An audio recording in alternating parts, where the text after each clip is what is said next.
Hey everyone, this is Michael again, and welcome to the AEW Dynamite review. Dynamite tonight was from the Entertainment and Sports Arena in Washington, D.C. And Dynamite tonight was a good, fun show, in my opinion. Really enjoyed it tonight. The pacing of the show was fast, and the whole 2 hours just flew by. But tonight on Dynamite, we had a mixed tag team match where it was Adam Cole and his girlfriend, Dr. Britt Baker, DMD, versus Kris Statlander and Orange Cassidy. We also had CM Punk in action.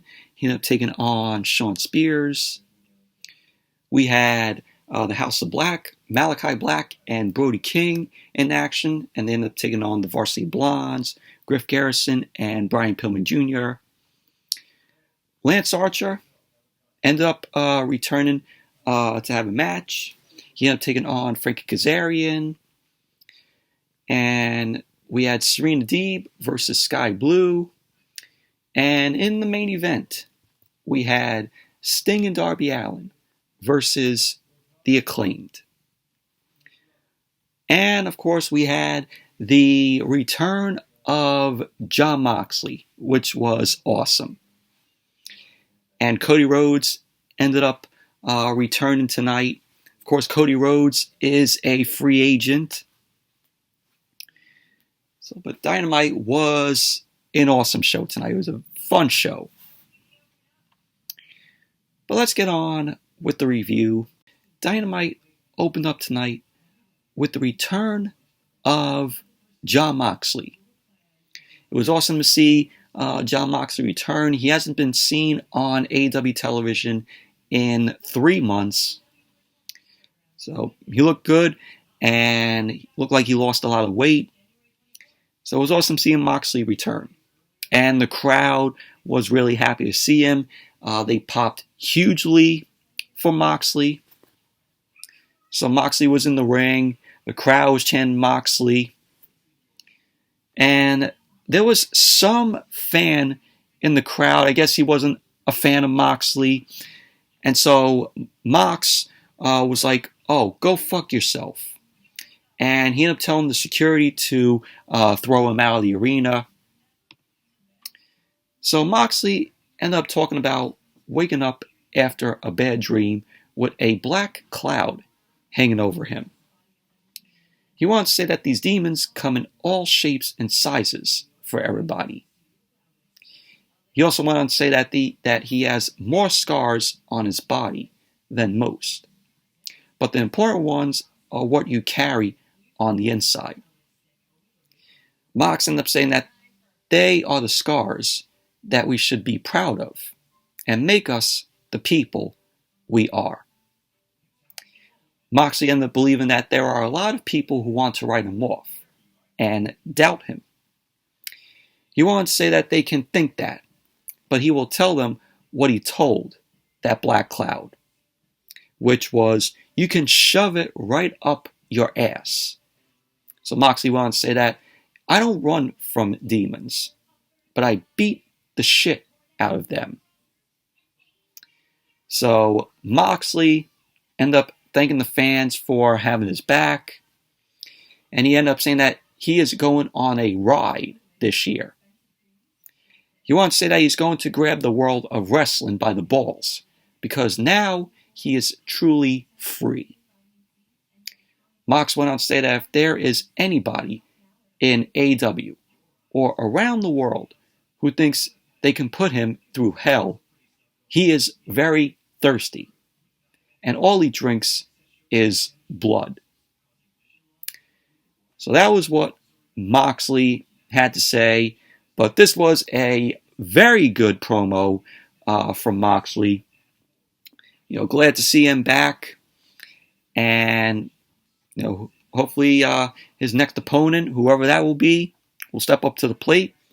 And, him and Moxley will go at it. So, but I thought this was, a well-deserved promo from Moxley. But really enjoyed it. And then we had MJF.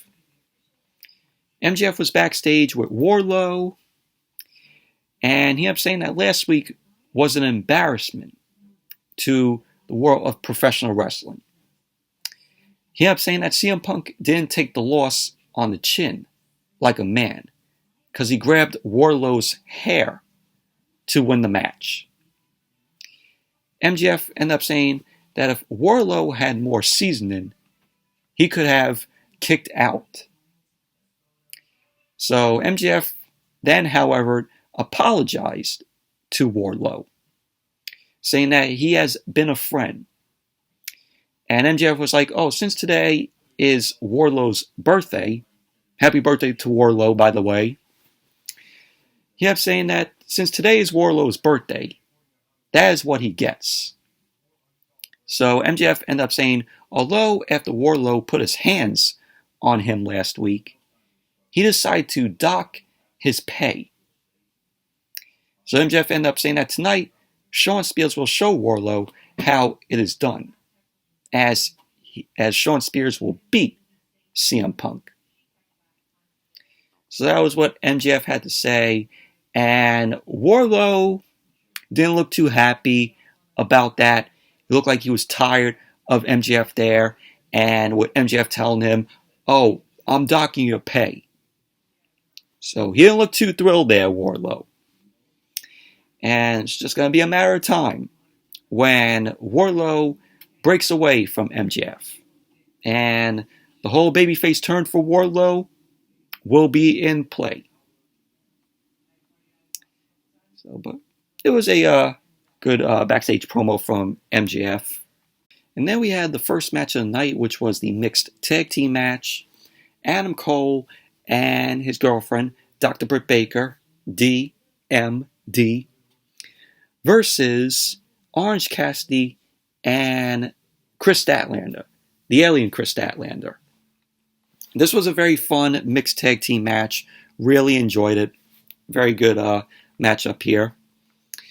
Adam Cole and Britt Baker, they work really well together.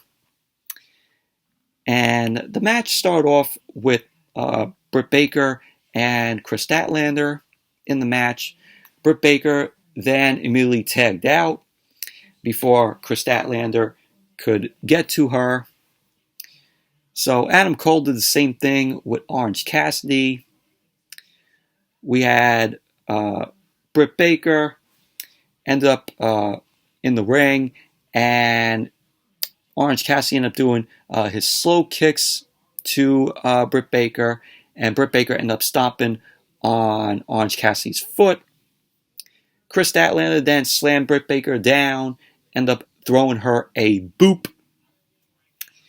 So Adam Cole then ended up coming in, and he was distracted by Kris Statlander in the ring. Orange Cassidy connected with a crossbody to Adam Cole. Adam Cole ended up firing back with a pump kick to Cassidy. Cole ended up getting sent out of the ring by Cassidy. Baker then ended up getting into the ring. Statlander ended up stopping her. Statlander ended up hoisting Baker up in a suplex position, and she was just holding Baker. Orange Cassidy ended up slowly pushing her down to the mat. So we had Statlander and Cassidy end up dropping from the ring apron to take out Cole and Britt Baker. And both Cassidy and Statlander end up hugging. So Baker and Cole then came back and delivered 2 super kicks to Cassidy and Statlander. And then, of course, the couple, Cole and Baker, end up kissing. So they went back inside the ring. Cole took control of the match. He ended up slowing down the pacing of the match up here. Cassidy then ended up managed to pick up the pace and avoided some moves from Cole. And both Cole and Cassidy end up hitting a double clothesline. So Statlander and Baker then came in. Statlander ended up dropping Baker several times. And Statlander connected with a rolling elbow in the corner to Baker. And Statlander went for the Blue Thunder Bomb, which Statlander went for the cover. Britt Baker ended up kicking out. Cole and Cassidy ended up taking back in. Orange Cassidy connected with some punches to Adam Cole. But Adam Cole came back, dropped Orange Cassidy with Enziguri. And then Cassidy countered with a Stun Dog Millionaire. Britt Baker ended up making the blind tag. And she ended up delivering the stomp to Orange Cassidy. Kris Statlander then came in, ended up dropping Britt Baker. And Kris Statlander was looking to go for a top rope move, but Adam Cole ended up getting in the way. And Kris Statlander hit the 450 on both Cole and Britt Baker, which led to Cassidy. Orange Cassidy ended up tagging in. He ended up hitting the beach break to Adam Cole. He went for the cover. Cole ended up kicking out. So Cole ended up rolling to the outside as Cassidy ended up trying to dive over the top rope. So Cole ended up delivering a super kick to Orange Cassidy. Cole was looking to go for the Panama Sunrise, but Kris Statlander ended up throwing him into the ring post. Britt Baker ended up nailing Kris Statlander with a super kick. So we had Baker end up connecting with the Canadian Destroyer to Kris Statlander, which looked awesome, while Adam Cole nailed the Panama Sunrise to Orange Cassidy. So he ended up going for the cover. Cassidy ended up kicking out. And I like the camera shots there where you had Adam Cole just shocked that Orange Cassidy kicked out and Britt Baker on the stage. So Cole and Baker end up setting up the table on the outside. Cole got into the ring. Cassidy ended up going for the orange punch. Adam Cole ended up avoiding it. So Orange Cassidy ended up knocking Britt Baker off the apron, and Britt Baker went through the table. So Adam Cole then delivered a low blow to Orange Cassidy while the referee had his back turned, checking on Britt Baker. And that led to Adam Cole laying out Orange Cassidy with the boom. So Adam Cole went for the cover. And there you go. The couple ended up winning the match. Adam Cole and Dr. Britt Baker, DMD. Overall, very fun mixed tag team match. Cole and Britt Baker end up working well together. You know, the couple end up doing a fine job in this match. So, but very fun mixed tag team match. Really enjoyed it. So then we had Alex Marvez. Alex Marvez was backstage interviewing Chris Jericho and Santana and Ortiz. So Chris Jericho ended up saying that he doesn't care about Eddie Kingston. And that Kingston could GFY. Go fuck yourself. And there's talks of Jericho trying to get GFY trademarked. So he might as well get that trademark of GFY. So Santana and Ortiz, they end up cutting off Jericho. They end up saying that Jericho might not care about Eddie Kingston, but they do.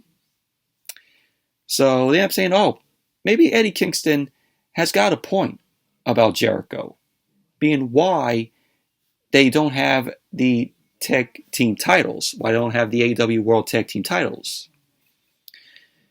So Santana Ortiz ended up telling Jericho, maybe next week they'll focus on themselves instead of this group, you know, with Daniel Garcia 2.0 and Eddie Kingston that Jericho is, you know, in this whole feud with. And also Santana Ortiz ended up questioning when Jericho truly had their back. So pretty much that was basically that. So, but good backstage segment from them. And then we saw Adam Cole. Adam Cole was backstage, And he ended up saying that Orange Cassidy has been a thorn in his side for too long. Cole was questioning what more he has to do to take out Orange Cassidy. He ended up saying then it hit him. So Cole ended up mentioning that next week at Beach Break, he wants an anything goes, no disqualification, lights out match. So that's going to be an awesome match next week to look forward to at Beach Break on Dynamite. And then we had CM Punk versus Shawn Spears. Shawn Spears had a little entrance there where he was just sitting on a chair. He had, of course, the chair in hand. So CM Punk ended up making his way out. Good ovation from the Washington, D.C. crowd. They end up saying it's clobbering time along with Punk. So Shawn Spears was looking to attack Punk right away. So Punk then ended up nailing the GTS on Spears. He ended up going for the cover. And there you go. Punk ended up winning the match. And of course, MJF was out there. So post-match, Punk ended up posing on the top turnbuckle. MJF ended up getting into the ring to try to sneak attack on Punk. But Punk ended up turning around. And Punk then grabbed MJF's scarf. But MJF ended up getting out of the ring, leaving his scarf behind. And Punk was still holding it. So pretty much that was basically that. But overall, squash match this was. So then we went backstage. Billy Gunn was there along with Christian Cage. So Billy Gunn ended up telling Christian that his boys rank in the top 5. So they deserve a title shot. Cage ended up saying to Billy Gunn, they have it all, but they need to make a statement. So then the Gun Club end up attacking Christian from behind. They end up leaving Christian Cage laying down. They threw him into this gated thing there. So they took out Christian Cage. And that was basically that. And then Cody Rhodes was in the ring. Cody Rhodes ended up returning to Dynamite tonight. His first appearance of the year. And he had a giant ladder. He ended up setting that up in the ring. Rhodes got on the mic, which Rhodes is a free agent. He's a free agent as of now. So Rhodes ended up saying that he is reminded from the last match about a man who sat on the stage and gave one of the most important speeches of all time. And of course he was talking about Punk, mentioned the pipe bomb by him. So he ended up saying someone told him to save this promo, but he doesn't know if he will get the chance. So he's doing it now. Cody ended up saying that in that promo, Punk said things that were taboo at that time. This was almost 11 years ago where Punk did that pipe bomb on Monday Night Raw, which that was a good pipe bomb by Punk. One of the best segments of all time, the pipe bomb by Punk. So Rhodes ended up saying, as fate would have it, Punk couldn't do those things. So the crowd ended up chanting the Royal Rumble. So they were chanting that. So Cody then ended up going back to Punk, ended up saying that he is enjoying the comeback of the decade. He ended up saying, however, in the void that Punk is left behind, someone did everything that Punk said. And that was himself. That was Cody. He ended up saying that he did it. Fans end up cheering for him. And Rhodes went on to say that he won't turn heel because when he needed the fans, they cheered him the most. He kept saying people talk about the forbidden door. Of course, mentioning how WWE has this forbidden door. So Rhodes ended up saying that if you are a journalist and disagree with what he says, then you're doing it wrong. Cody ended up saying that before there was a door, he was the one who built it. He kept saying that he is gone for 2 weeks and the Bucks start the Wednesday Night Wars again, while Red Dragon passed hip toss class. He kept saying that he doesn't need to see the Bucks defeat them again. Rhodes went on to say that the lethal injection is the one cutter people don't kick out of. So Rhodes ended up saying they're not about renaming talent. Of course, probably that's a reference to WWE, since last night on NXT, they ended up changing Walter's name to Gunther, which is causing a lot of controversy. Why do they need to change Walter's name? Vince McMahon and Bruce Pritchard already have buried Walter with that name. Stupid Gunther. Why couldn't they just keep it as Walter? From what I heard, they don't want Walter didn't want WWE to copyright his name. Just use his name. He doesn't want WWE to own the Walter name. That's what I heard. A rumor, but who knows about that? That I may be wrong on that, but that's what I heard. So, what a stupid name to change Walter's name to Gunther. That's causing all this controversy. You read it up, and you'll know where they end up getting the Gunther name from. And then, after he said, they're not about renaming talent, he kept saying that if you come in and call yourself Brody, you got balls. And he wanted to say that he will let you know how much in 8 years, when the kid, he was mentioning, of course, Brody Lee Jr., -1, when he shows up. Cody ended up saying that AEW doesn't have secondary belts. Of course, another jab to WWE. But the only reason they do now is that there are 2. And he kept saying that it is clear what should be done. He once said that he knows Tony Khan has sent a contract in the mail. Maybe it isn't the one he wanted. So Rhodes ended up saying that at Beach Break, 2 titles, 1 champion. So he was like, what do you say, Sammy?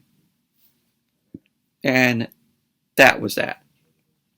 But overall, this was a very good promo by Cody.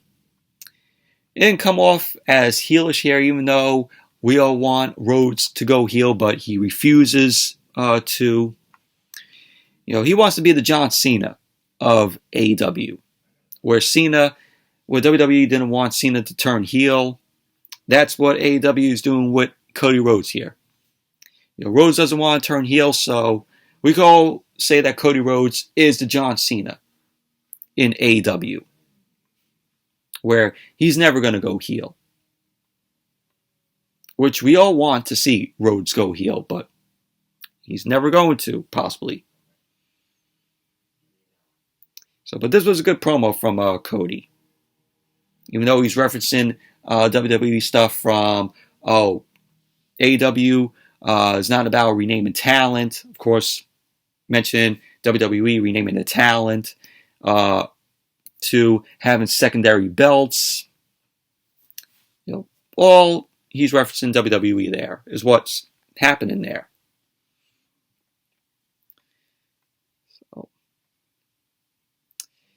And then it was revealed that Anna Jay will challenge for the TBS Championship. And Smart Mark Sterling was there. He kept saying that they're thrilled to accept the challenge because Jade Cargill was there. as Anna Jay ended up reminding Jade Cargill there is a dark side to her, and she will do whatever it takes to win. Jade ended up telling Anna Jay that she needs to understand where they are, and that this is that bitch show. So that was that. So we're going to get Anna Jay versus Jade Cargill for the TBS Women's Championship on Rampage on Friday. So we'll be seeing that. But we all know Jade Cargill is going to retain. And then we had the House of Black, Malachi Black and Brody King versus the Varsity Blondes, Brian Pillman Jr. and Griff Garrison. Very quick matchup, squash match here. Malachi Black and Brody King worked really well here. Brody King, never seen him in action before, but he did really good here in the match. So, match started off with Malachi Black. He ended up dropping Griff Garrison with a back elbow. Malachi Black then delivered another back elbow to Griff Garrison. And Brody King ended up coming in. He ended up dropping Griff Garrison. Brian Pillman Jr. was able to tag in. He connected with a punch to Brody King. So Brody King ended up charging Griff Garrison into the steps on the outside. So Griff Garrison then ended up taking the clothesline from Brody King. We had Brody King and Malachi Black. They ended up double teaming on, I think it was Griff Garrison, and they ended up picking up the win. So Malachi Black and Brody King ended up winning the match. Post-match, Malachi Black ended up getting on the mic. And then we had a video of Pac end up appearing. Pac had like blindfold on him. So after the mist that was spit out from Malachi Black to Pac.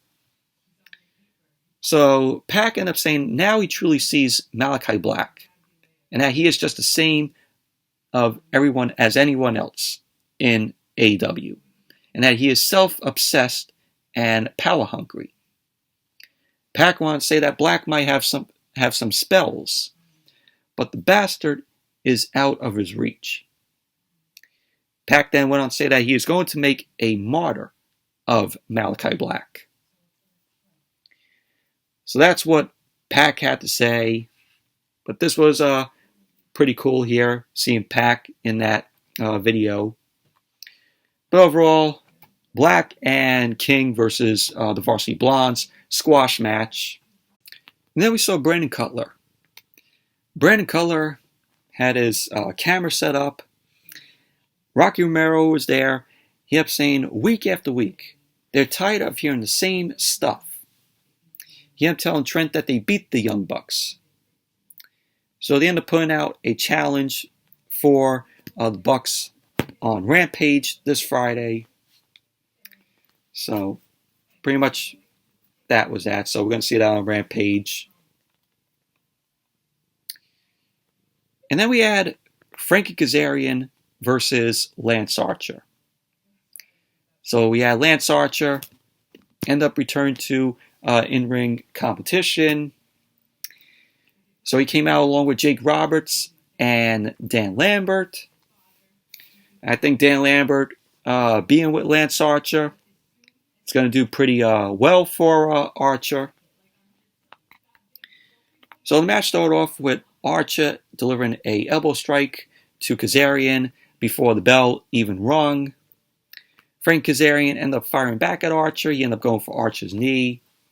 Archer ended up dropping Kazarian with a club and blow to the back of his head. And then Archer went for a clothesline. Archer then delivered an elbow strike to Kazarian in the corner. He then threw Kazarian across the ring. And both Archer and Kazarian ended up fighting to the outside. So Kazarian ended up smashing a water bottle across Archer's head. And both guys went back into the ring. Kazarian ended up delivering some chops, but Archer ended up pouncing and sent Kazarian flying. Archer ended up going for the choke slam, only for Kazarian to reverse that. So Kazarian started fighting back at Archer. So Kazarian ended up trying to charge Archer into the corner. Archer reversed and looked to go for the blackout, and led to Kazarian reversing the blackout. And Kazarian ended up following up with a missile drop kick. So Archer then came back. He ended up connecting with a choke slam, and then he followed that up with a blackout. So he went for the cover on Kazarian, and there you go. Lance Archer ended up winning the match. Post-match, Dan Lambert got on the mic. Dan Lambert ended up saying that Hangman Page and his friends play video games. He ended up saying that Page isn't prepared for this monster. So Lance Archer then ended up grabbing the mic. He ended up saying, enough of this cowboy bullshit. He is going to show him what he will do. So Archer then ended up sending Kazarian onto the ramp. He was looking to choke slam Kazarian onto a chair. And then out came Hangman Page, the AEW World Champion. Page went face to face with Lance Archer. Page ended up slapping Archer in the face. And so Page and Archer ended up going back and forth. So Page ended up using his boot to smash Archer's head. So Archer ended up blocking the buckshot lariat. And Page ended up sending Archer out of the ring. And that was that. So looks like we're going to be seeing Lance Archer versus Hangman and Page. I think Page's next opponent is going to be Lance Archer. So there you go. There should be a good match whenever that takes place. But overall, Frankie Kazarian versus Lance Archer, it was a okay match.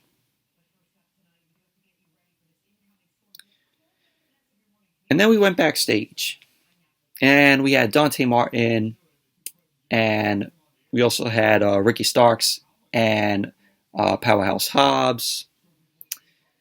So Dante Martin ended up saying that Matt Sydal has been watching his back. So he has his and Lee Moriarty's back. So Ricky Starks and Powerhouse Hobbs end up appearing. Starks ended up saying that nobody is his friend. And Hobbs ended up telling Starks to have people watching all sides of him. So that was that. And then we saw Layla Hirsch. Layla Hirsch ended up confronting Kris Statlander for costing them thousands. So, Layla Hirsch, Kris Statlander haven't been getting along. So Red Velvet ended up trying to calm Layla Hirsch down. But she ends up telling her to shut up. And then Layla ended up attacking both Kris Statlander and Red Velvet. So there you go. Heel turn right there for Layla Hirsch. So that was that. Now we saw Serena Deeb versus Skye Blue. This match was a quick women's match up here. Serena Deeb ended up bringing Skye Blue down. She ended up slapping her. She ended up slapping her head. So Deeb ended up following that up with a shoulder tackle to Skye Blue. Skye Blue was able to get one shot in on Serena Deeb. Deeb ended up following it up by pulling Skye Blue head first to the bottom rope. So Deeb remained in control of the match. She ended up locking in the Serenity on Skye Blue. And there you go. Serena Deeb ended up winning the match. Overall, this was a quick women's match up here. Knew Serena Deeb was going to win the match. Then we went backstage. Ethan Page ended up telling JON MOXLEY that he is up to the task. Page ended up saying that he's been racking up victories. So Paige then ended up telling Tony Khan to look no further than him to face JON MOXLEY on Rampage this Friday. So we're going to be seeing that match on Rampage this Friday, Ethan Page versus JON MOXLEY. Should be a good match up there. We all know that JON MOXLEY's going to come out winning it. And then we saw during the picture-in-picture, Sammy Guevara was shown. I guess he was on vacation. He has cards. So he is accepting Cody's challenge for the ladder match. So there you go. So then we saw Matt Hardy. Matt Hardy was shown backstage. Matt Hardy ended up saying that he has sold Andrade 51% of the Hardy family office. Of course, the members of the Hardy family office were also out there. So Andrade ended up saying that he is the president of the Hardy family office now. So Matt Hardy ended up saying that they will be the AFHO moving forwards. Andrade ended up saying that Darby Allin is someone they want in the group. And after I saw this, I'm like, this is the best they got for Andrade. Him being the president now of the Hardy family office. Really? This is the best you got for Andrade. Sorry, Andrade deserves better. And they go and make him the president of the Hardy family office. Main event. The Acclaimed, Anthony Bowens, Max Caster versus Darby Allin, and Sting. Very good main event here. Really enjoyed this match. We had the Acclaimed end up coming out first. They had a skateboard in hand. I think it was Anthony Bowens. Ended up breaking the skateboard, just stepping on it. And then we had Sting and Darby Allin end up making their way out. And the match got underway where the Acclaimed end up jumping Sting and Darby Allin. They started attacking them. They were using a chair. And the Acclaimed, both Bowens and Caster, end up wrapping the chair around Darby Allin's neck. And they launched Darby Allin into the ring post with the chair wrapped around his neck, which when Darby Allin ended up hitting the ring post there with the chair wrapped around his neck, I cringed there. So we had Sting end up being down both the Acclaimed. He ended up launching Bowens into the steps. And Sting was looking to splash Bowens in the corner. So we had Sting end up crashing into the steel as Max Caster ended up pulling away the turnbuckle pad. So we had the Acclaimed. They were taking advantage of the match here. They were making frequent tags. So Sting remained in control. He ended up blocking in the Scorpion Deathlock on Bowens. Max Caster ended up punching Sting, and that fired Sting up. And we had Bowens end up using the boombox to attack Sting.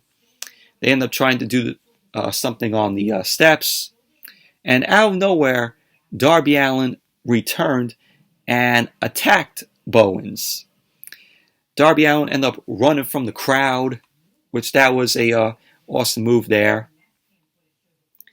So he ended up tagging in, and he dived with a coffin drop and took out both the Acclaimed on the outside. So Darby Allin went back into the ring. He ended up connecting with the Code Red to Max Caster. So he went for the cover. Caster ended up kicking out. Darby then ended up hitting several coffin drop splashes. Max Caster ended up trying to get to Bowens, and he ended up lining up Darby Allin with some moves. He then ended up dropping Darby, and the Acclaimed ended up hitting the mic drop on Darby. So they ended up going for the cover. Sting ended up breaking up the pin. So Sting then ended up launching himself off the ramp with a splash, which ended up putting Max Caster through a table. Really liked that spot there. Sting just launching himself off the ramp and driving Max Caster down through the table. Sting is 60 years old, and he could still compete good. So we had Bowens end up hitting the exposed turnbuckle. He then ended up being a stunner by Darby Allin. Darby Allin then went for the coffin drop onto Bowens. So Darby Allin ended up going for the cover. And there you go. Darby Allin and Sting ended up winning the match. Overall, fun main event. Really good match. And Darby Allin and Sting continue to impress. Love the pairing between Darby Allin and Sting. Of course, Darby Allin, one of my favorites there in AEW. Just the guy is very talented. So overall, that was Dynamite tonight. Very fun, good show it was. Fast pace, and it made the 2 hours fly by. So good show Dynamite was tonight. But anyways, that's it for the Dynamite review. Thank you all for watching. Hope you all enjoyed this review. Definitely give the video a thumbs up, comment, subscribe, and until next video, I'll see you all later.